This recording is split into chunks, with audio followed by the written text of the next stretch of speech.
42% స్థానిక సంస్థల్లో రిజర్వేషన్లను కాపాడాలనేటువంటి లక్ష్యంతో బంద్కు పిలిపించినటువంటి బీసీ సమాజం పిలుపు మేరకు సంపూర్ణంగా బంద్ను విజయవంతం చేసినటువంటి రాష్ట్ర ప్రజావళికి, ఈ బంద్కు మద్దతు ప్రకటించినటువంటి ప్రజా సంఘాలకు, భారతీయ జనతా పార్టీ అధ్యక్షులు శ్రీ ఎన్ రామచంద్రరావు గారికి, అన్ని రాజకీయ పార్టీలకు హృదయపూర్వకంగా ధన్యవాదాలు తెలియజేస్తా ఉన్నాం. ఇది కేవలం ఒక రకమైనటువంటి బంద్ కాదు.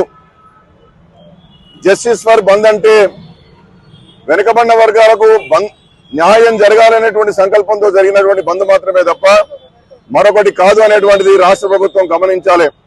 ఇవాళ 42% రిజర్వేషన్లు మీరు ఇస్తామని చెప్పిండ్రు. 42% రిజర్వేషన్లు నిలబెట్టే పని చేయాలి. 2 వారాల్లోగా మరి మీరు ఎప్పుడు ఎన్నికలు పెడతారు అని చెప్పి నిన్న కూడా గౌరవ హైకోర్టు చెప్పడం జరిగింది. కాబట్టి వాళ్ళ రాష్ట్ర ప్రభుత్వాన్ని మేము అడుగుతున్నది ఏంటంటే, మీరు 42% నిలబెట్టడానికి కావాల్సినటువంటి పద్ధతులని కరెక్ట్ చేస్తే న్యాయస్థానాల్లో నిలబడుతుంది.